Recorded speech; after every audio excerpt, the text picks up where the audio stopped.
Tebow going on his own. He gets the try. The Red 78. We're both Munster people. Carberry gets over the line. Try from Munster. Nobody knows Munster Rugby better.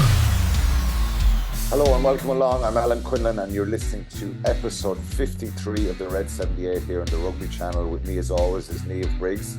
How are you, Niamh? You had a busy weekend. Good win on Saturday. Are you pleased? Good, Quinny, yeah. Great. Yeah, I was, to be fair. I was very pleased with the first half. You won 33-0 against Ulster. Yeah, very pleased, in the first half. To be fair, we lost momentum. We lost our way a bit in the second half. Our discipline was poor, but we finished with a score, so I know it's in us. So I was delighted with that. So, look, it was a great start for us, a great first week. And Musgrave Park is class. I know, sell out Friday night, that weather for the men's game, and then with a really big crowd there standing on Saturday. So it was brilliant. Yeah, lots of things to work on this week, though. We had a review and stuff last night. And, I think it's just about trying to educate girls, and they're trying to do it in a manner that's really not too much information, because, as you know, this Interpros is a sprint. It's literally just for 3 weeks, and we only basically had 2 weeks kind of to prepare for it. So, but I was frustrated after the game. My frustration lingered on Sunday and Monday. But it's put to bed now, and we'll start preparing for this weekend. Have you many new girls in the squad and playing at the weekend? Yeah, we had 6 new caps. It was great. We had a couple of forwards, Gina Bean, and then we had Gavin Coombs' sister Gillian come in second row. One monstrous tackle, so definitely in the family. We had a really young winger, Heather Kennedy, who's going to be a superstar in the future, very raw. So, yeah, we had 6 new caps. It was brilliant. I was delighted for them. A really good prop from Ennis, only 18 and a half, 19 years of age. Really good player. So we're getting there. We're getting there for sure. And you play again next Saturday against Leinster? Yeah, it's in Musgrave Park at 12 o'clock. And before anybody jumps to stand throat that there's 2 big games for Munster on Saturday, we did explore a possibility of a double header in Thomond Park. Munster did approach us with that, but it just didn't work out for TV reasons. And you know it as well as I do that when you're kind of at the TV gods when things are being recorded live. So at 12 o'clock in Cork, I hope those that can't make it to Limerick will come out and support us, because irrelevant of the result, 2 cracking teams having a crack off each other is going to be good. Yeah, the TV, I think for people who don't understand that, it's 2 different TV stations and different production crews and all that kind of stuff. So you would think they dictate, though. Yeah, so you would we think did offer you would think that it could be workable and they'd all use the same equipment, but it's different production companies. So anyway, well done, good start. Tough one on Saturday in Cork, and anyone listening who's not going to Limerick, try and get out and support the Munster women's team against a very strong Leinster side on Saturday at 12 o'clock. Okay, Munster at the weekend, Friday night, terrible conditions. They won 33-3 against the Lions, scored 5 tries, horrendous conditions. But it was a very, I would think always these type of games are potential banana skins, given the high of winning in Belfast the week before. That's the challenge when you're kind of developing as a group. They were under a lot of pressure early on, the physicality, the size of the Lions, which was no surprise. They would have known that. Munster kind of down to the bare bones again, particularly in the second row position. Kieran MacDonald got injured the week before. He's out for a period of time now. We know about Finian Wycherley, R.G. Snyman, Adogbo, Thomas Ahern. There's a lot of that's an area of concern and a challenge for him. Gavin Coombs had to play in the second row. So overall, very positive result. I think we'll talk about the positives and negatives in a minute ago, but I put a tweet out yesterday and the fans were, the Munster fans are probably pinching themselves 2 good weeks on the trot. Overall, though, I think it's been a good period since the end of the November internationals with the, I suppose, Connacht, Edinburgh. What other results are there? Connacht, Edinburgh. Toulouse was disappointing, obviously. Northampton. The Leinster one disappointing. Good win in Ulster, and now the Lions. So I think 4 from 6, the last 6 they've won. So it's been a positive couple of weeks.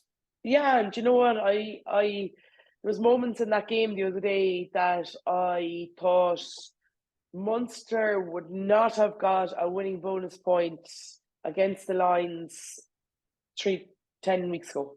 Genuinely. Yeah, They well, would have won it. I But agree with you.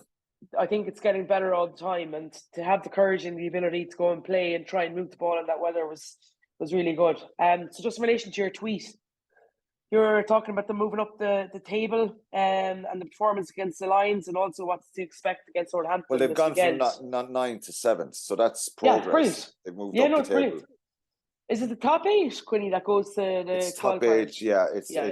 The top 8 go to the knockout stages, but Yeah. Europe is a little bit trickier because there's 4 pools as well: an Irish pool, a Scottish, Italian pool, a Welsh pool, and a South African pool. The top of each of those groups automatically qualify for Europe.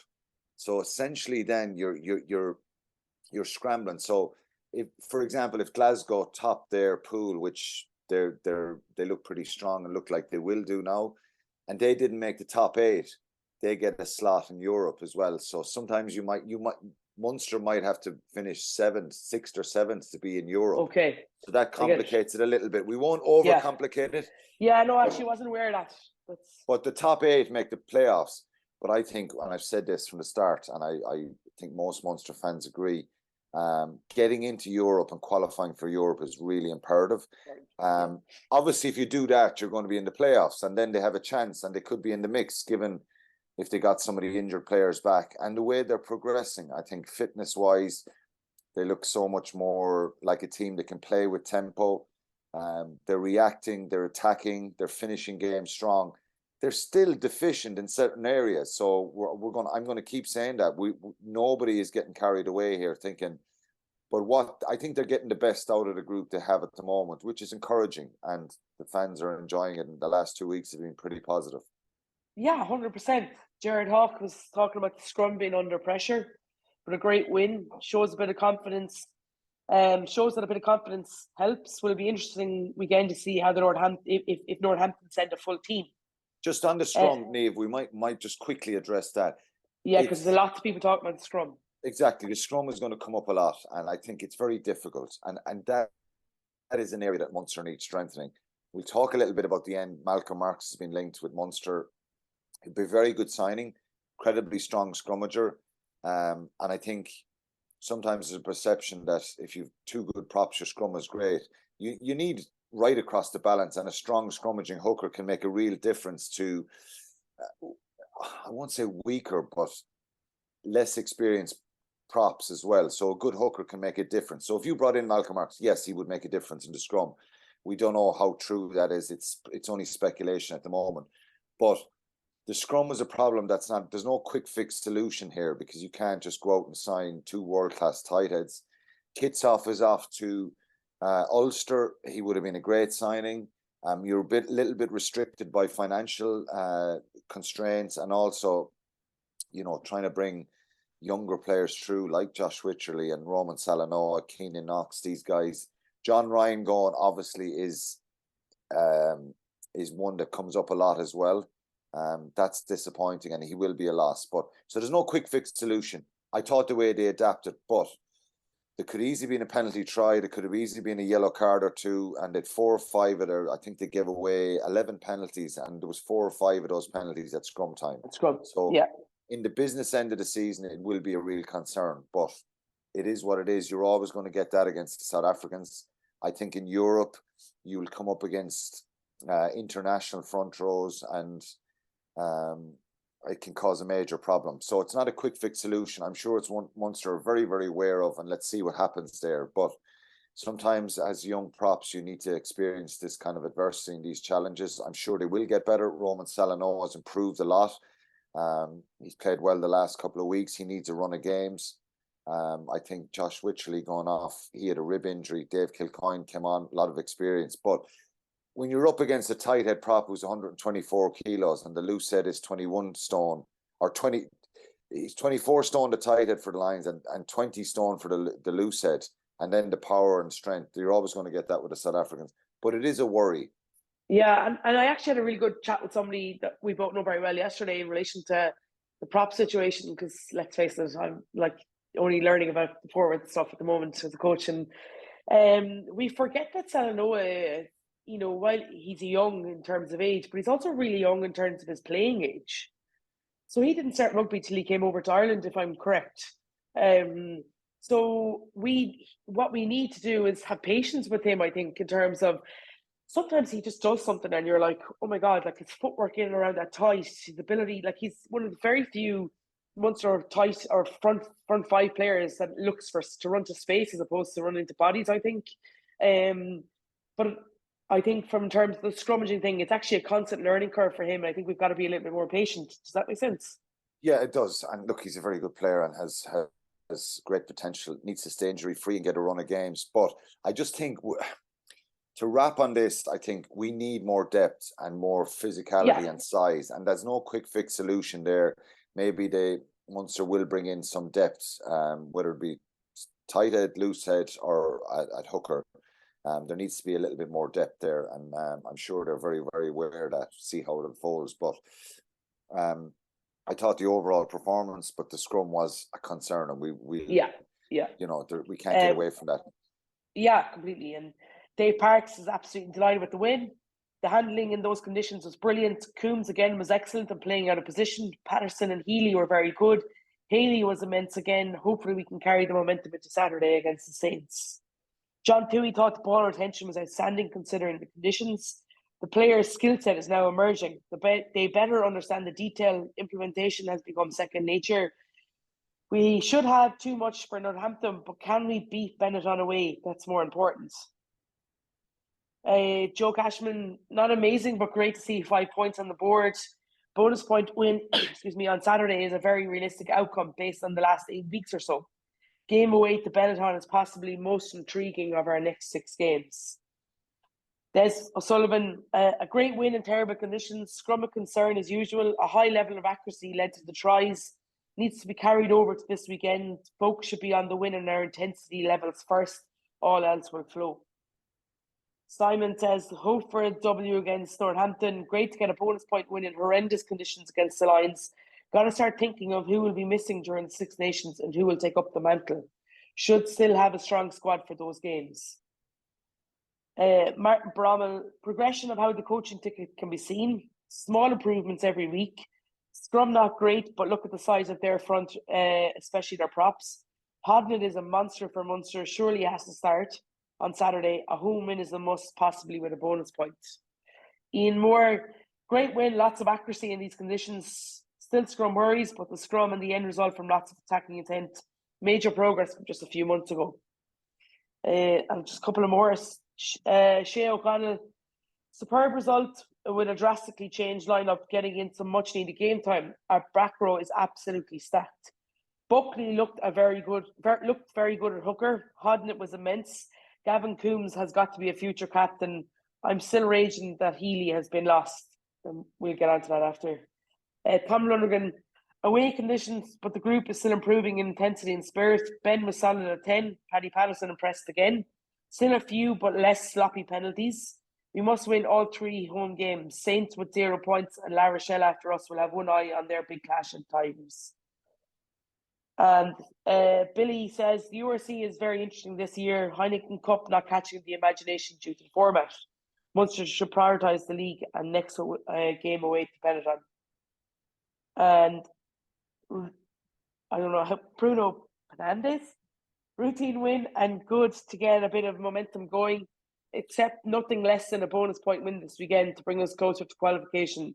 Any points away to Toulouse would be a bonus, but hopefully not a requirement. And to finish this, Donna Quinlan, Mike Healy surely in contention for the Six Nations squad. Any sign of Zebo for the weekend, do you think? That's an interesting one about Mike Healy. He's definitely flourishing, isn't he? His form has been superb. I think he seems to have a lot more freedom and confidence in what he's doing. His decision making has improved a lot. And he's a great athlete. I think he's full of energy, full of fitness. He's physical. He's good defensively. Aimless kicking a lot was part of his game and his downfall at times last year, and even keeping the ball alive and passing.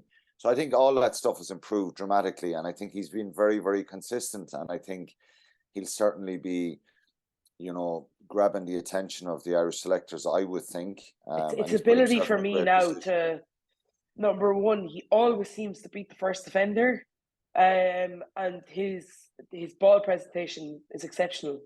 But here's the conundrum in terms of that Irish squad.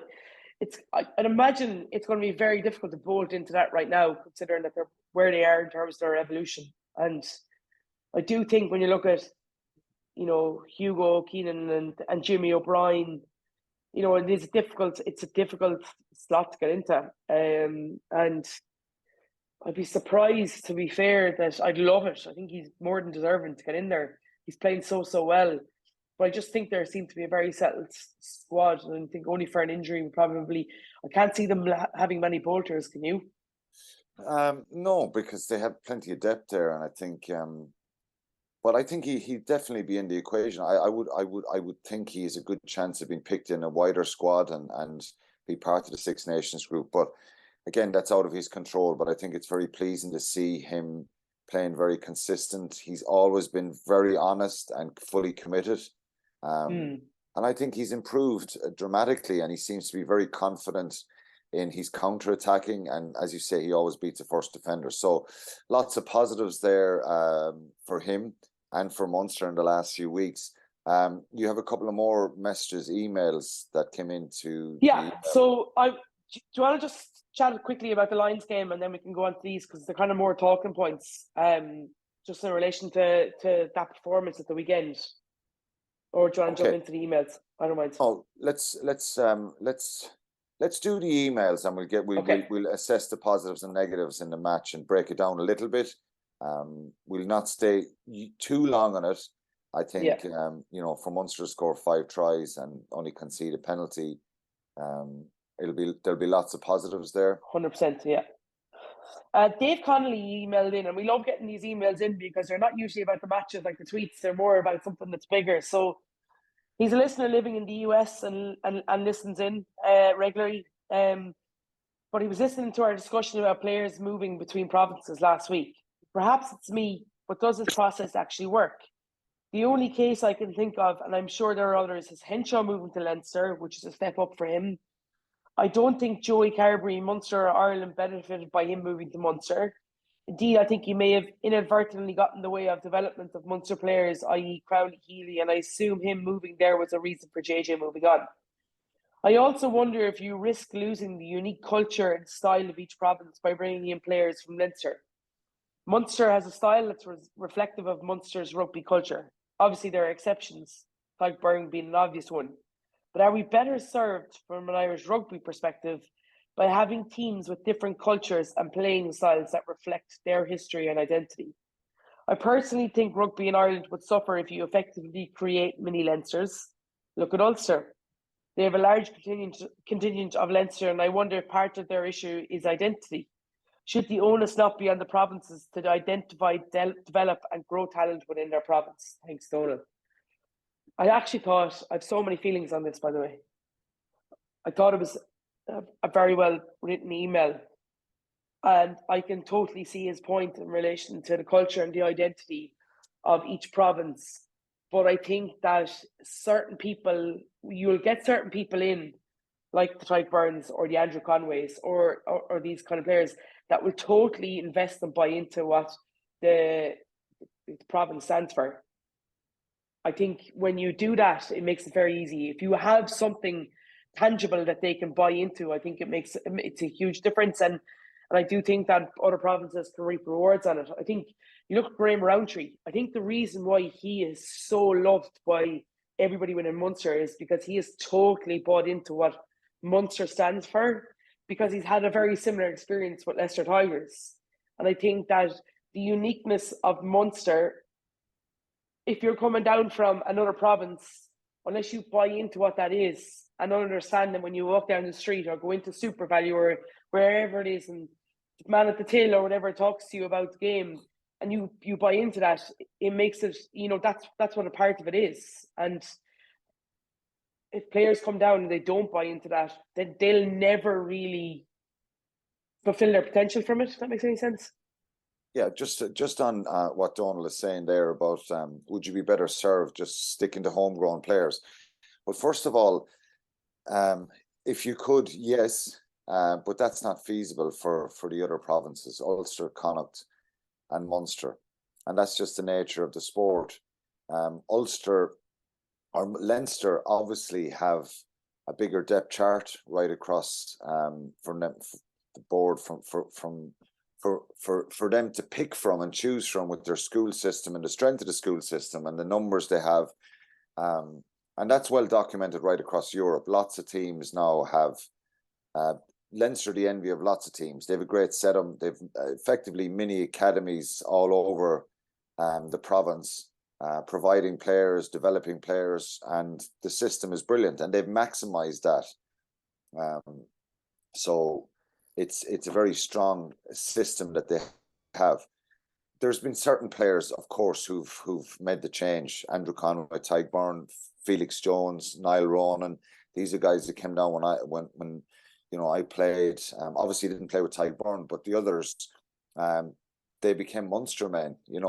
Killian Keane, right, going back to the really early days of Munster. Killian was a guy from Dublin, came down, and he's a Munster man. He's involved in the Munster board. You buy into it, as you said. Not everybody does. We've had lots of kind of signings over the years in my time where some guys feel part of Munster forever, and it's the same in all sport. In soccer and professional sport, you see ex-Man United guys who played for 2 years and Man United's their team forever afterwards. Same with Liverpool. This happens, so not everybody buys into it. But in an ideal world, yes, you'd love to have all your homegrown players and keep that identity. Ulster and Connacht have had more in the last number of years. It hasn't worked for all of them, essentially. But if the team does well, people buy into that better. And there's a real knack in a coach trying to get togetherness and develop a team as well. So it's difficult. But I know that Munster, and I'm sure Connacht and Ulster the same, would love to pick their homegrown players and have loads of bodies there to play. But it doesn't always work like that. Yeah, I think population size and everything, with everybody living in, most people are living in Dublin, and they have no players. And the other thing is, Niamh, one of the things that I remember from 2008 when we won the Heineken Cup with Munster, we had 8 guys in the forward pack who were all Munster born and bred. We were really proud of that, and it was something that we were conscious of. The selection didn't come down to our Feck, Deck and Kidneys mindset in any way, but it was afterwards to go, wow, yeah, there was 8 guys there.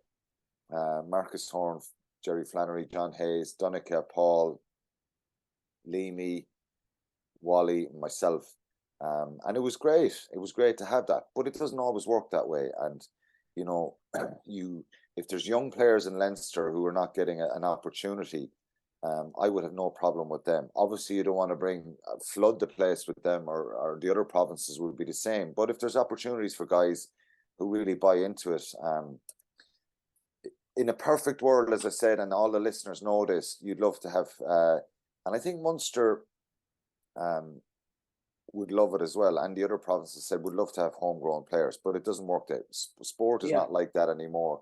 So we'll see how it goes. I think it comes back to developing as more players you can.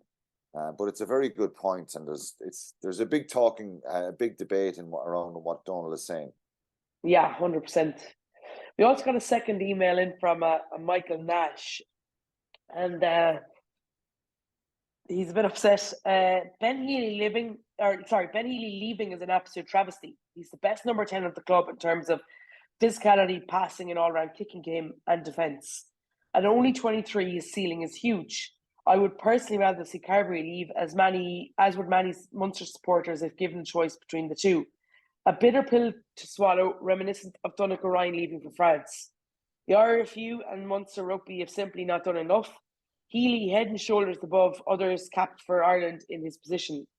Extremely disheartening to see homegrown players leave. We are now lightening the 10 department given Jay Flannery's move to Ulster. Supporters questioning the handling of both Healy and John Ryan, disappointing all around. So it's a difficult one, and you absolutely, completely have to understand where Ben Healy's coming from. There's definitely been conversations at a higher level than province. And irrelevant of whether we feel that he should be capped or should be in that succession squad or whatever it is, there's clearly been a conversation there between Ben Healy and the Irish coaching ticket and Ben Healy and Scottish coaching ticket. And the opportunity to go and play international rugby is too big.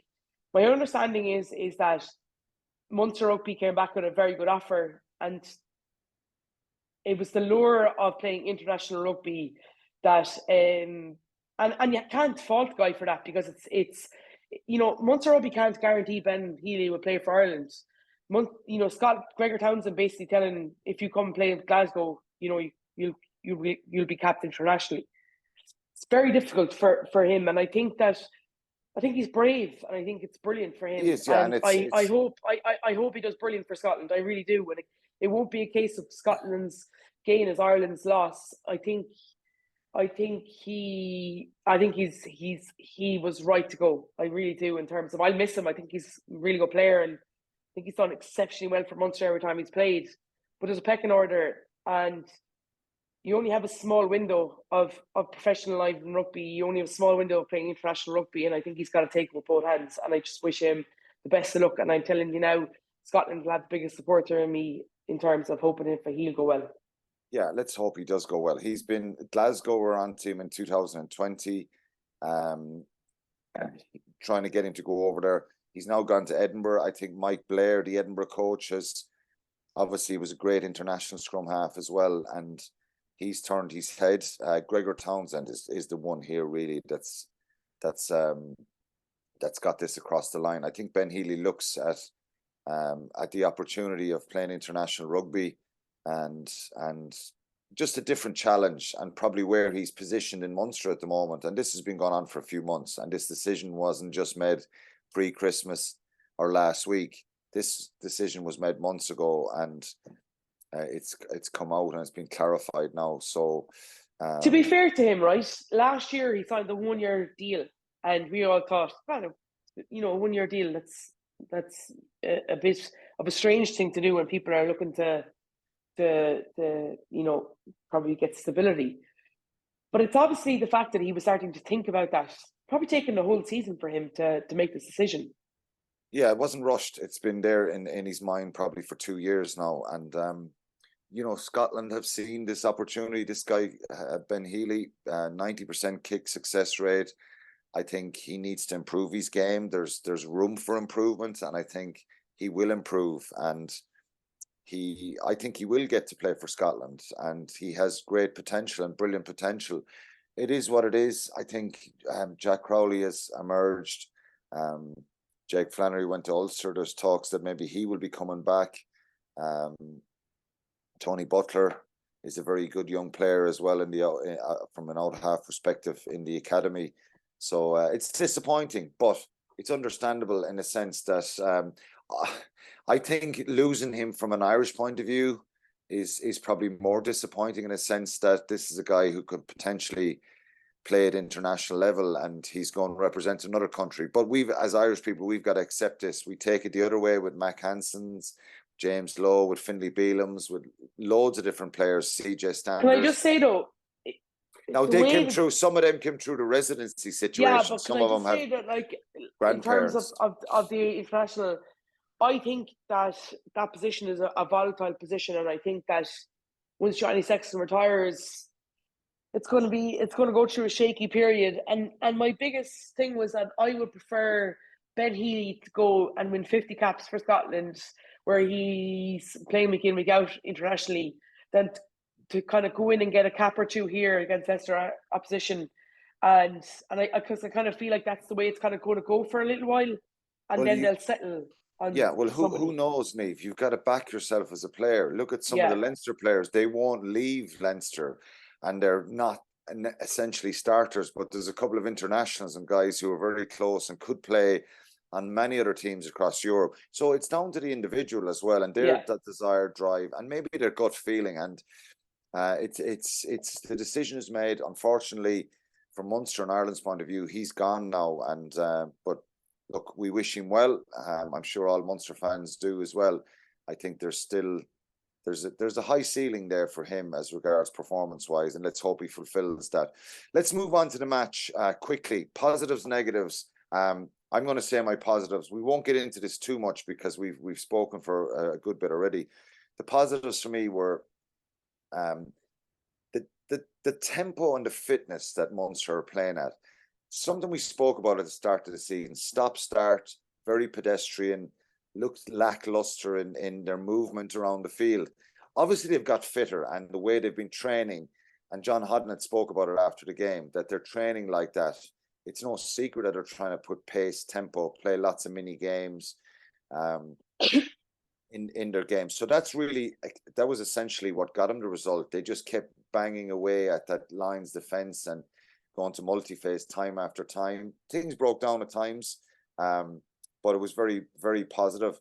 Graham Rowntree mentioned the belief after the match. There seems to be a little spring in their step, and they showed that belief in Belfast. They showed the belief for what they could do the other night as well, and scoring 5 tries. Lots of positives there.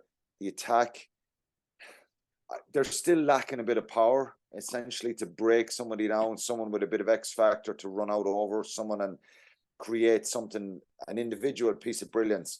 But collectively, I think the attack is really improving, and they're a good side to watch now. Something that I was thinking about in the last few days, and I've spoken to people.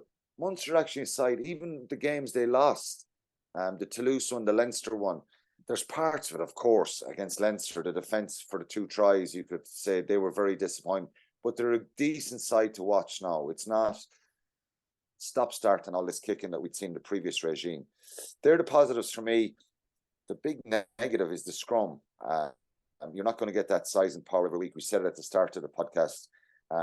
How you address that? Well, technically get better, learn from the experience, all that kind of stuff, but it's an area that Munster need to probably strengthen right across the board in that front row, whether it be loose head, tight head, or a hooker that they bring in. Hopefully they can do something there. But there's and then I would say, I can't find too many negatives there. I think it was a really good performance in poor conditions. Lines were poor now at times. Let's get that out there as well. But I think Munster, given the potential for what happened in Belfast the week after, I think this was a really good professional performance with lots of energy. Yeah, hugely agree. And as I said at the start of the programme, I'm not sure Munster would have gotten a bonus point win against them September, October time. So that's definitely a huge positive for me that you can, and they're finishing stronger. I loved the fact that even in the conditions they tried to move the ball. That's a really good sign of where they are mentally and as a group in terms of their confidence. And yeah, look, I thought that tempo and that intensity, Graham Rowntree spoke about it after the match, that their training sessions are, incredibly difficult in terms of trying to get them to be fast. And it's taking time to try and get players to adjust to it, but we can see a huge amount of evolution all the time, and it was great. It was really good to watch, even in those conditions. Their footwork is good, and the stats would indicate that. Last week against Ulster, 28 defenders beaten, 28. This week, in really poor conditions, 29 defenders beaten, or 29. So those numbers are good. It shows there's evasion, there's a bit of a spring in their step, and they're trying to get through defenders, and they're beating defenders. I'd say Liam Coombs had about 5 of them on his own on his way. And great finish for him. The offloads then, 15 offloads. I think that's a good number of offloads as well. They had 12 last week against Ulster, so that would indicate more of a confidence and a belief in what they're trying to do. And we've criticised Munster for the last number of years, and they've got criticism for lack of offloads, lack of evasion, and their attack in a sense. We will say, yes, we've seen certain matches in the last number of years under Johan van Graan where, God, we were saying the attack is coming good now, and then we take a step or two forward and a couple of steps backwards. But that was some really positive numbers there as well. And possession, dominated possession, 61%, and territory as well. So they're managing Can I games just much talk? better. The biggest, probably just my final point on this, the biggest positive for me in relation to it is before young lads or players that hadn't played in a couple of weeks would come into, you would get a game here and there and they'd be off the pace or they'd struggle to probably get momentum because they haven't played in a while. It was great to see the likes of Liam Coombs and these guys, Paddy Patterson, who's not been playing week in, week out, be at the pitch of the game. And it's clearly because of their training sessions, but also have the confidence to be able to go and play well. And I think that's huge because now they're creating a culture of strength and depth, and they're creating a culture of competitiveness within the squad. And the biggest takeaway for me was listening to Graham Rowntree after the week talk about how they pick the squad as late as they can during the week. They pick on form. They don't promise guys game time. They don't, guys irrelevant of whether they're internationals or just come into the senior setup for the first time. Everybody's on an even par, and that's what you're trying to drive, that culture, that competitiveness.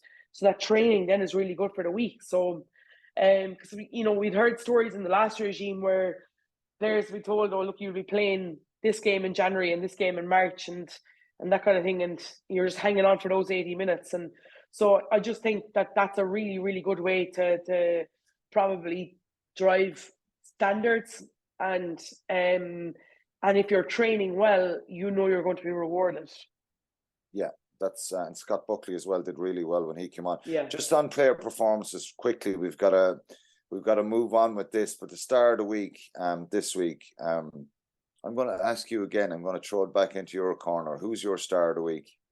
Well, John Hodnett, I thought was incredible. Like, there was obviously really good players in terms of Paddy Patterson, we spoke about there. Mike Healy, again, he's just playing so well. Gavin Coombs. But I just thought John Hodnett, being out in those edge channels is just so good for him because he is incredible when he gets going. He's so powerful. We didn't really see that huge amount previously, like before this year. I don't think we knew he had it in him. But he's so good over the ball. Like, so good. Yeah, he's fantastic, and it was an outstanding performance for him. So John Hodnett is the star of the week and deserves it. Just another mention, I'm going to mention Malachi Fekitoa. I thought there was glimpses of what he can do. He was very physical, made a lot of hard carries against, when there was a lot of numbers and defenders right in front of him. So it was great to see him producing a performance of lots of involvements as well. John Klein, he never stops working. It's phenomenal. But right across the board, I think it was a positive week without getting too carried away. The challenge this week, Niamh, is Northampton. We don't know what's going to happen with Northampton, what kind of team they're going to send. So we're kind of speculating. They've played 2, lost 2 against La Rochelle and Munster over there. Munster won 17-6 in the game in December there. Probably had to defend most of the second half and didn't manage the game great in that second half over in Franklin's Gardens, but won 17-6, which was really positive. Their league form has been patchy again as well. Northampton, they've played 12, won 5, lost 7. They lost last week to Exeter, 35-12, were well beaten. So you should be winning this one and possibly looking for a bonus point win. We're 6th in the pool in the pool B. Munster are 6th. If they got 5 points, they'd go up to 11. Potentially could be qualified by getting a bonus point win here. It doesn't work that way, does it? You know this from a coach. No, definitely not. And this is something, again, for Munster, a real challenge for them, probably mentally, to try and get that performance and find that spark that gets them a positive result. Yeah, hugely. I think being Thomond Park is massive for them, but they'll be very aware about that game at Franklin's Gardens. I remember thinking after the game that it was an incredible defensive display by Munster at the time, and that probably didn't get to show what they've been doing in attack. I feel like they're evolving, and they've evolved since that game again on both sides of the ball. I think their line speed is really good. I think their work at the breakdown is super in terms of their defensive breakdown. And I think that players are on form and they're confident. I think that, it'll pose a different threat to Northampton. And you're right, they've been so up and down. I watched them the weekend against Exeter and they were woeful. But the previous week, they absolutely hammered Harlequins. So, I'd imagine they're very frustrated over in Northampton as well about how inconsistent they're. They've got to worry about the Premiership as well and where they're going in there. So it's hard to know what kind of squad they'll send over. I hope that they send over a good squad because I think the competition deserves it. But also I think Munster deserve it to go out and go hammer and tongs against a good English side that is going to put them under pressure to see where they are. And but a win is necessary. A bonus point, look, that's icing on the cake, but I just don't think you can talk about that yet. Yeah, look, they can't talk about it. We probably just mentioned the reality that it's something that's there, and you can't be afraid of that. But obviously, they've got to get a performance. It was very physical the last day. There was a bit of niggle in the game, but it's imperative Munster start this game well and impose themselves and kind of build on that confidence that they have at the moment. But they've got to be mindful of whatever side Northampton send. If you're not mentally prepared, you can get caught out here. So it's a must-win game and a really important game for Munster because obviously they've got Toulouse the week after. Their position in the league in the URC table is better. They're up to 7th on 32 points. I think it was 52 points that made it last year. 50 points. Glasgow finished 8th on 50 points. So Munster need 18-20 points in the last 6 games, I think, which is attainable. They're away to Benetton in a couple of weeks, and one of the tweeters said that's nearly more important than Europe.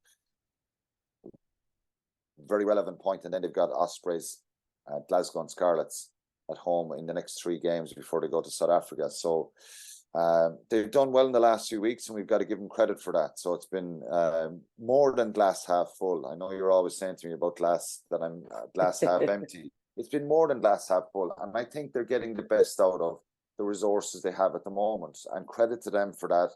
Credit to Graham Rowntree and his coaching staff and the players for what they're doing at the moment.